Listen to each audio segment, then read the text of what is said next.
2024 లేదా 25లో డిగ్రీ లేదా బీటెక్ చదివారా? సాఫ్ట్‌వేర్ జాబ్ కోసం ఎదురు చూస్తున్నారా? అయితే కోడ్ జ్ఞాన్ 100 డేస్ కోర్సులో చేరండి. జాబ్ సాధించండి.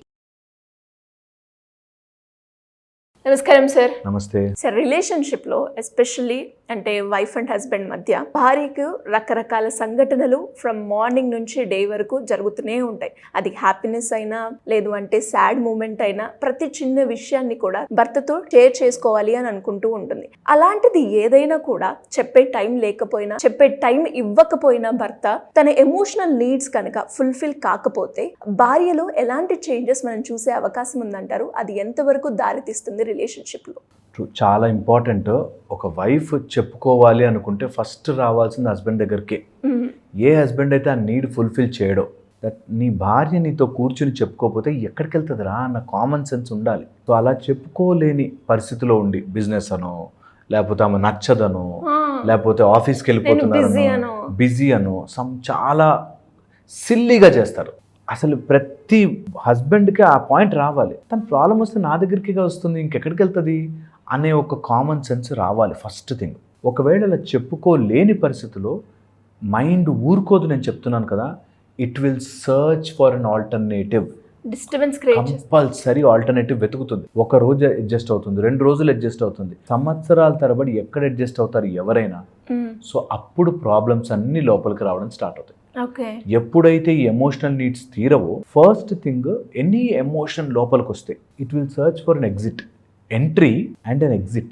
ఆ ఎగ్జిట్ ఒక్కొక్కసారి సందర్భంలో మనకి జనరల్గా ఆస్ట్రాలజికల్ చార్ట్ వేస్తున్నా కూడా మేము చూసేది చంద్రుడు కేతువు ఆ టైప్లో ఏదైనా కాంబినేషన్ ఉంటే టూ మచ్ ఆఫ్ థింకింగ్ అయిపోయి నాకు ఎందుకు టైం ఇవ్వట్లేదు, ఇంకేదైనా ఉందా, అక్కడ ఇంకేదైనా ప్రయారిటీ అయిందా, నేను ప్రయారిటీ కాలేకపోతున్నానేంటి, నా గురించి అర్థం చేసుకోలేదేంటి అనే దాంట్లోకి వెళ్ళిపోయి దే విల్ సర్చ్ ఫర్ అన్ ఎవరైనా అలాంటి ఎమోషనల్ నీడ్ తీర్చేవాళ్ళు. కొంతమంది చాలా ఆడ్గా ఫ్రెండ్స్ అని చెప్పి, లేకపోతే పార్టీలు అని చెప్పి, లేకపోతే ఎవరైనా తెలిసిన వాళ్ళని చెప్పి డైవర్ట్ అవుతారు. వన్.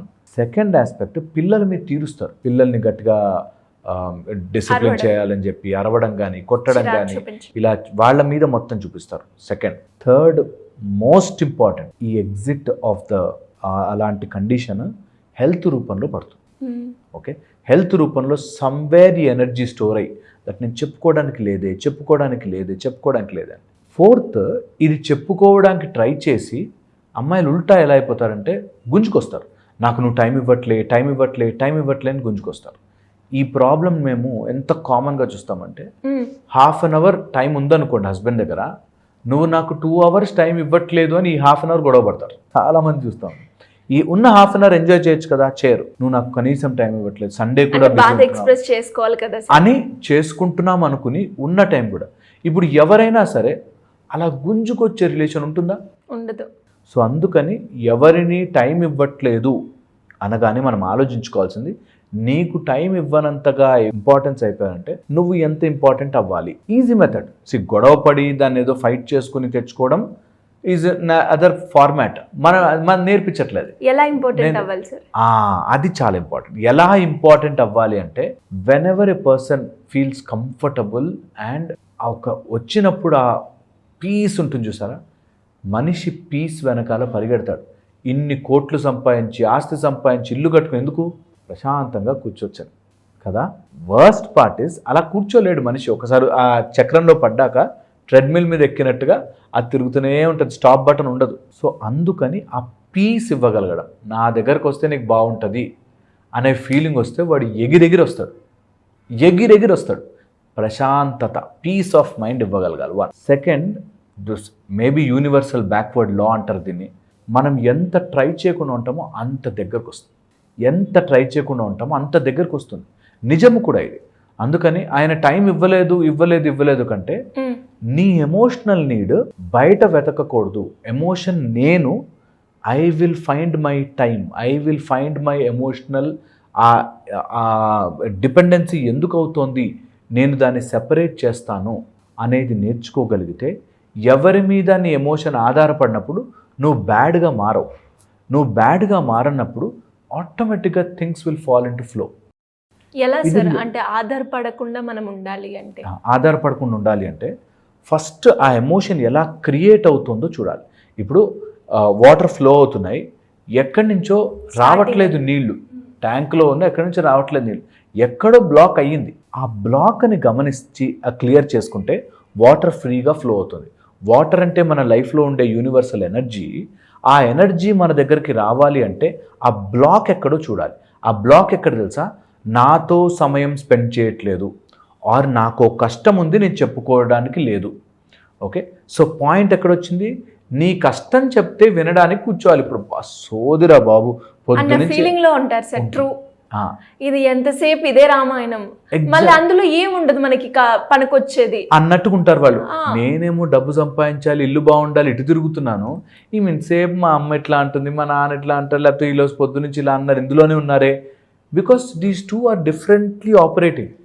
మనుషులు మగవాళ్ళు ఒకలాగా, ఆడవాళ్ళు ఒకలాగా ఆపరేట్ చేస్తున్నారు. సో అందుకని ఆ రెండిటికి మిస్ మ్యాచ్ అయినప్పుడే ప్రాబ్లం. సో ఏం చేయొచ్చు? Easy method. ఓకే, అది ఆ ప్యాటర్న్ ఆఫ్ బ్రెయిన్. నేను ఆయనలాగా మారినప్పుడు ఆయన నాలా మారలేడు కదా అనే ఫస్ట్ అండర్స్టాండింగ్ రావాలి. Point to be noted. Point very important. నువ్వు ఇప్పుడు అలా ఆలోచించకు మానే అంటే మనం వెంటనే అవునా అని మారలేము. కానీ ఆయన మాత్రం నాతో టైం ఇచ్చేయి అనగానే ఇచ్చేయాలి అనే ఏదో బ్లాక్ ఉంటుంది. ఆ బ్లాక్ని తీయడం వల్ల ఏంటి లాభం? నేనే తీసుకోవాలి, ఎప్పుడు నేనే కాంప్రమైజ్ అవ్వాలా అనే ఐడియాతో ఎప్పుడు కాంప్రమైజ్ అవ్వద్దు. ఫ్రీ ఫ్లో అవ్వాలి, లెట్ ఇట్ ఫ్లో. ఎందుకంటే ఎవరిని గుంజుకొచ్చి ప్రేమలోకి తీసుకురాలేం, ఎవరిని గుంజుకొచ్చి మనం అక్కడ కూర్చోబెట్టలేం. సో నీ దగ్గరికి ఎగురుకుంటూ రావాలి అంటే నువ్వు ఎలా ఉండాలి? ఫిజికల్గా, మెంటల్గా, ఎమోషనల్గా ఎంత బ్యూటిఫుల్లీ ఎనర్జీ ఫ్లో అవ్వాలంటే, అని మనుషులంతా అయస్కాంతం. Your heart is a magnet, అలా గుంజుకొస్తుంది పబ్లిక్. అనాహత చక్రం అనేది ప్రేమ, ఇట్లా వెదజల్లాలి ప్రేమని. యూ షుడ్ జస్ట్ అట్లా బయటకు వదులుతూ ఉంటే ఆటోమేటిక్గా వస్తారు. You will not believe. నేను ప్రేమిస్తూనే ఉన్నాను అన్నాడంటే నువ్వు ప్రేమ కాదు. నేను అన్నీ అడ్జస్ట్ అవుతున్నానండి అన్నారంటే అడ్జస్ట్ కాలేదు. నువ్వు ఇంకా ఎక్కడో నీ కోసం నేను చేస్తున్నాను చూసావని ఎంత గ్రేటో అన్నట్టు. అందులోంచి బయటపడాలి. ఇది నేను చెప్పేది రియల్ ప్రాక్టికల్లో చాలా కష్టం కావచ్చు, ఐ అండర్స్టాండ్. కానీ ఇంకొక ఆప్షన్ లేకుండా ట్రై చేయండి. నేను హ్యాపీగా ఉంటాను బాస్. ఆయన ఉన్నా లేకపోయినా తెలిసినా నా తల్లిదండ్రులనే వదులుకుని ఇక్కడ దాకా వచ్చిందాన్ని. ఓకే, నేను హ్యాపీగా ఉండడం ఈజ్ మై జాబ్.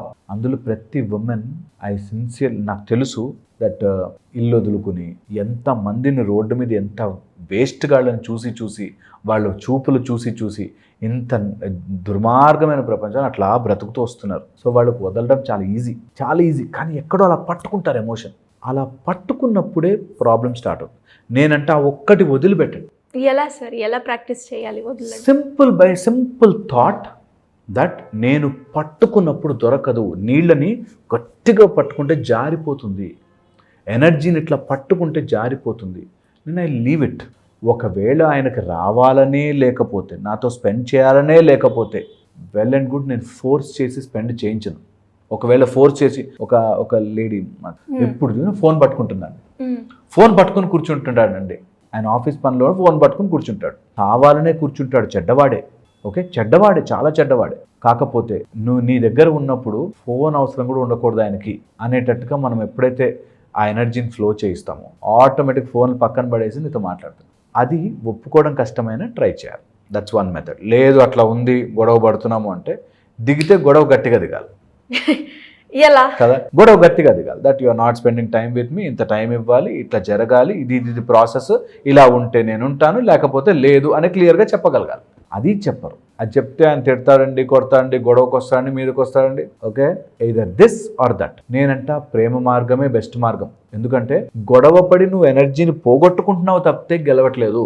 సో ప్రేమ మార్గం ఈజ్ ద బెస్ట్ మార్గం.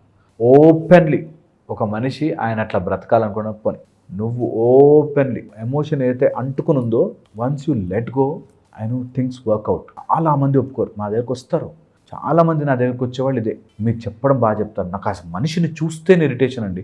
ఎంతసేపు ఫోన్లో ఉంటాడండి, ఎంతసేపు నా గురించి ఆలోచించాడు, ఏదైనా చెప్పుకుంటే ఏం లేదు అట్లా ఏముండదు అనేస్తాడండి. అర్థం చేసుకోడండి కదా. వాట్ బెస్ట్ మెథడ్ ఏం చెప్పకు, హ్యాపీగా you fill your self with love. అది మనిషి కాంప్రిహెండ్ చేయడం కష్టమే, కానీ అట్లాంటివి చేసినప్పుడే మిరకల్స్ జరుగుతాయి.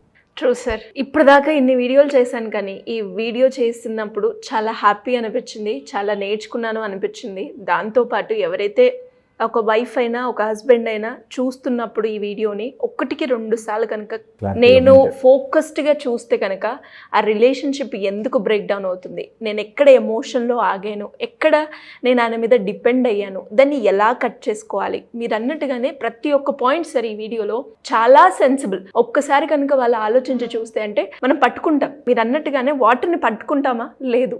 అలా ఒక రిలేషన్షిప్లో ఒక వ్యక్తిని పట్టుకోవడానికి నా వాడు కదా, నాకు ఆ రైట్ ఉందని పట్టుకోవడం చేస్తూ ఉంటారు. కానీ అది అక్కడ డిస్టర్బెన్స్, గొడవలు ఇవే జరుగుతూ ఉంటాయి. కానీ మీరు అన్నట్టుగానే పేరెంట్స్ని వదిలిపెట్టి ఇక్కడ దాకా వచ్చి ఒక ఇంటికి వెళ్ళినాక అక్కడే వదులుకున్నాం, మనం ఇక్కడ వదులుకోలేమా, మన అంటే మన స్టాండ్ తీసుకోలేమా, ఇలా ప్రతి ఒక్క మాట కూడా చాలా ట్రూ సార్. 1-2 సార్లు ఈ వీడియో చూడండి. మీ రిలేషన్షిప్లో మీరు ఏదైతే ప్రాబ్లం ఫేస్ చేస్తున్నారో దాంట్లో అట్లీస్ట్ ఒక 75% అయినా ఈ వీడియో ద్వారా మీరు క్లియర్ చేసుకునే అవకాశం ఉందని నాకు అనిపిస్తుంది. Anyways great sir, thank you so much. Suman టీవీలో మీ పర్సనల్ అండ్ బిజినెస్ ప్రమోషన్స్ కోసం కింది నెంబర్కి కాంటాక్ట్ చేయండి.